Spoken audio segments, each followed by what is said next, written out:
Welcome to study support. आज हम discuss करेंगे जेके एसएसबी का syllabus for the posts of सब इंस्पेक्टर इन फाइनेंस डिपार्टमेंट। और इनकी जो नोटिफिकेशन निकली थी वो निकली थी एडवर्टाइजमेंट नोटिफिकेशन नंबर 4 ऑफ 2020। और इसी का आज हम सिलेबस डिस्कस करेंगे। Okay, for the sub inspector in finance. देखिए, पहले हम देखेंगे कुछ important information okay regarding this post, then syllabus, उसके बाद regarding the exam also okay, और उसके बाद सिलेबस, उसके बाद बुक्स रिकमेंडेड, और लास्ट में मैं कुछ कम्पिटिटिव एग्जाम टिप्स आपको बताऊंगा। ओके, देखिए पहले कुछ इंपॉर्टेंट इंफॉर्मेशन है। This exam will be conducted by JKSSB, और ये जो पोस्ट है ये है सब इंस्पेक्टर इन फाइनेंस। अब ये जो एग्जाम है ये होगा ऑब्जेक्टिव रिटन टाइप एग्जाम होगा। ओके, और 2 घंटे का एग्जाम होगा, 120 मार्क्स होंगे और 120 क्वेश्चन होंगे। हर एक क्वेश्चन का एक मार्क्स होगा, सो 120 क्वेश्चन होंगे। उसके बाद हर क्वेश्चन का नेगेटिव मार्क्स है -0.25। ओके, सो 25% आपका कट जाएगा अगर आपने गलत आंसर जवाब दिया। Okay, so this is some of the important information regarding the exam. Then syllabus, देखिए सिलेबस जो है इसका finance sub inspector in finance, इसका सिलेबस जो है ये 6 सेक्शंस में दिया है। पहला है जनरल इंग्लिश, दूसरा है general knowledge and current affairs, तीसरा है general knowledge with special reference to UT of J and K, उसके बाद जनरल साइंस, उसके बाद मेंटल एबिलिटी टेस्ट, और लास्ट में कंप्यूटर एप्लीकेशंस। और हर एक सेक्शन के 20-20 मार्क्स रखे हैं, यानी इक्वल वेटेज हर एक सेक्शन का है। सो टोटल में है 120 marks. Okay, now going to the first section, that is general knowledge, sorry general English, और इसके 20 मार्क्स जैसे मैंने आपको पहले ही बताया। ये है सिलेबस, टेंसेस के बारे में है, rearrangement of jumbled sentences, narration है, मॉडल्स हैं, आर्टिकल्स हैं। ये ऐसा सिलेबस है, ये जो बेसिक जितने भी जेकेएसएसबी के एग्जाम्स होते हैं उनमें ये सिलेबस होता है, और ये हमने बचपन से लेके आज तक हमने ये पढ़ा है। ओके, सो इसके लिए जो बुक है वो रिकमेंडेड है वरुण एंड मार्टिन। ओके, ये बहुत ही अच्छी बुक है। अगर आप में से किसी ने ये पढ़ी होगी या इससे प्रैक्टिस किया होगा, ये बहुत ही अच्छी बुक है। और उसके साथ साथ क्योंकि आज इंटरनेट का दौर है, इंटरनेट में बहुत सारे हर एक चीज़ पे एक बहुत सारे वीडियोस बनते हैं, बहुत सारा ऑनलाइन मटेरियल अवेलेबल है। सो इसीलिए मैंने इंटरनेट भी रखा है। Okay, so Varun and Martin is for this syllabus for general English. जब भी आपको जनरल इंग्लिश ग्रामर स्पेशली के बारे में आपको किसी भी एग्जाम में होगा, सो ये जो बुक है वरुण एंड मार्टिन की जो ये बुक आती है, this is the best book. Okay, और साथ में जब भी आप क्वेश्चंस करेंगे, फॉर एग्जांपल आप मॉडल्स पे करेंगे या आर्टिकल्स पे करेंगे, तो आप प्रैक्टिस साथ साथ कर लीजिएगा। ओके, और दूसरा जो मैंने बताया, internet is the main source. आज इंटरनेट पे बहुत सारा मटेरियल अवेलेबल है। Okay, then second section is general knowledge and current affairs. इसके भी 20 मार्क्स हैं। लेकिन अगर हम इस सिलेबस को देखेंगे, जैसे पहला है Indian history with special reference to freedom struggle, उसके बाद फर्स्ट इन वर्ल्ड। सो अगर हम इस पूरे सिलेबस को देखेंगे, आपसे एक रिकमेंडेशन है कि जो ये सिलेबस है ये आप एक बार प्रिंट आउट कर लीजिएगा। अपने पास प्रिंट आउट कॉपी ज़रूरी होनी चाहिए आपको। ठीक है, सो हम सिलेबस पे आते हैं। जो ये सिलेबस है general knowledge and current affairs का, अगर आप इसको देखेंगे ना, ये बहुत ही डाइवर्स सिलेबस है, बहुत ज़्यादा। आपको एक बुक से ये नहीं मिलेगा। जैसे Indian history with special reference to freedom struggle, ये आपको एक बुक से मिलेगा, फर्स्ट इन वर्ल्ड। ऐसे ही अगर आप यहाँ देखोगे जो वर्ल्ड फेमस अवार्ड्स है, या यहाँ पे आप जाओगे lakhs in India, reverse, important rivers and lakhs in India, या अगर आप इवन कि इसमें जो कोरोना वायरस के बारे में भी बताया गया है, ओके, वो भी आपको पढ़ना है। और सस्टेनेबल डेवलपमेंट गोल्स जो है, और उसके बावजूद जो यूएनओ इंटरनेशनल ऑर्गेनाइजेशंस जो हैं, WHO, WTO, IMF, ये सारी जो इंटरनेशनल ऑर्गेनाइजेशंस हैं इनके बारे में भी बताया है, और इम्पॉर्टेंट रीजनल ऑर्गेनाइजेशंस। सो अगर हम, और यहाँ इकोनॉमिक्स का भी है, इन्फ्लेशन है, मॉनेटरी पॉलिसी है, और अगर आप नीचे भी देखेंगे taxation in India, current events of national and international importance. So अगर आप देखोगे ये बहुत ही डाइवर्स इसमें सिलेबस दिया है। ओके, सो आप ये एक बुक से नहीं पढ़ सकते हैं। अब आप कैसे इसको प्रिपेयर करेंगे? आप इसको टॉपिक वाइज प्रिपेयर करेंगे।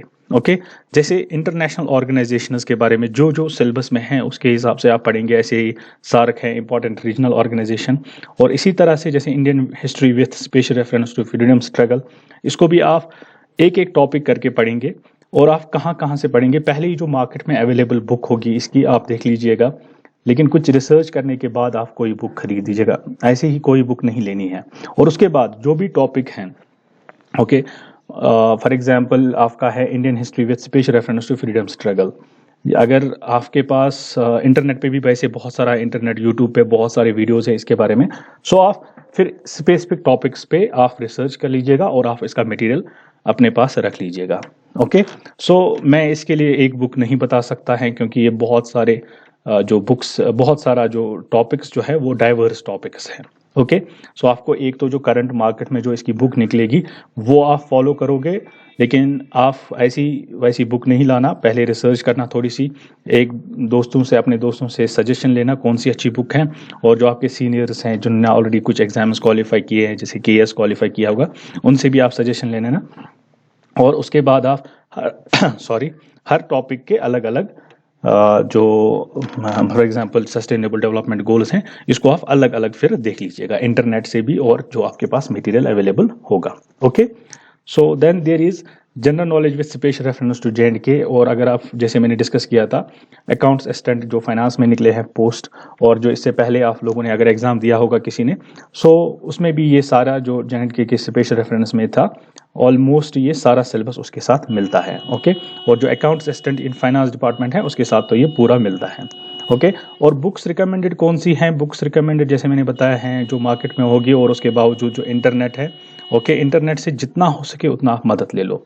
ओके, देन साइंस 20 मार्क्स यहाँ रखा है, और ये जो आप साइंस देखोगी ये बेसिक साइंस है, ये 9th और 10th में पढ़ाया जाता है, और इसके साथ ही इन्वायरमेंटल साइंस के बारे में भी है यहाँ पे, जैसे यहाँ पे एनवायरमेंटल पोल्यूशन है, इकोसिस्टम है, ओके, फूड चेन्स हैं, फूड वेब्स हैं, ओजोन लेयर है, ऐसे ही ग्रीन हाउस इफेक्ट। सो ईवीएस जो आती है, ओके, 9th और 10th की, और जो साइंस बुक है 9th और 10th की, ये उसी लेवल का सिलेबस है।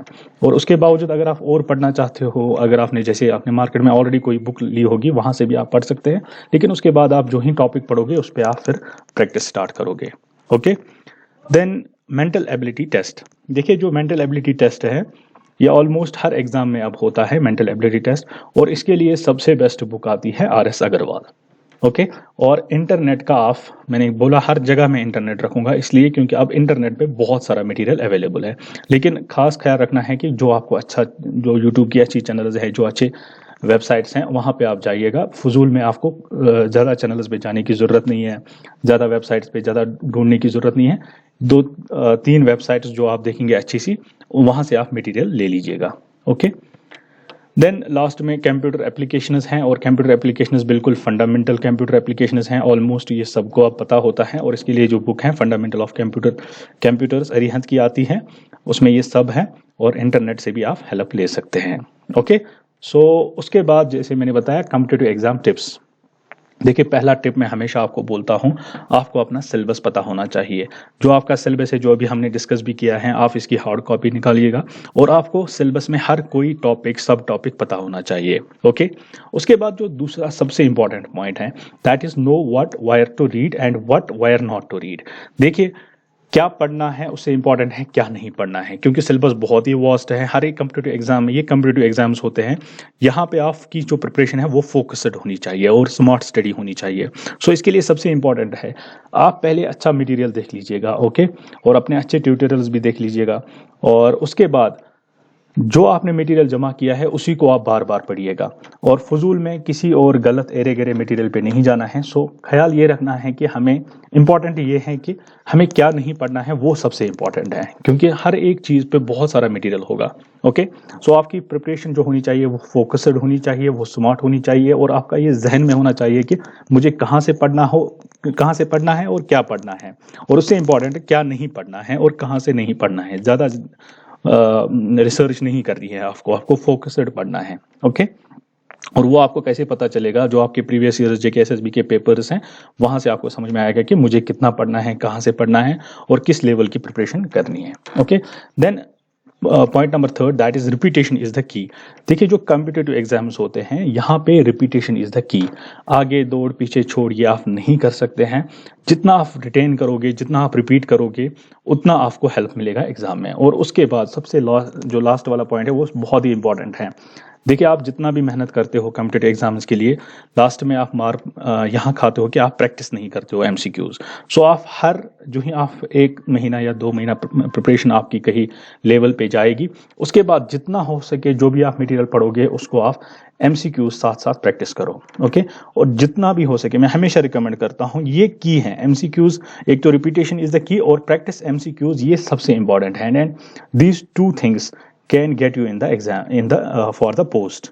ठीक है। सो अपना सिलेबस अच्छे से पता होना चाहिए, कहाँ से पढ़ना है, क्या पढ़ना है, ये अच्छे से पता होना चाहिए। और उससे इंपॉर्टेंट क्या नहीं पढ़ना है और कहाँ से नहीं पढ़ना है, ये भी पता होना चाहिए। और repetition is the key and practice MCQs as much as possible, okay, on each and every topic. So thanks for watching. Do like, do share, do subscribe. इसके बाद हम और एक वीडियो लाएंगे जो नेक्स्ट सिलेबस है, उस पर हम नेक्स्ट वीडियो लाएंगे।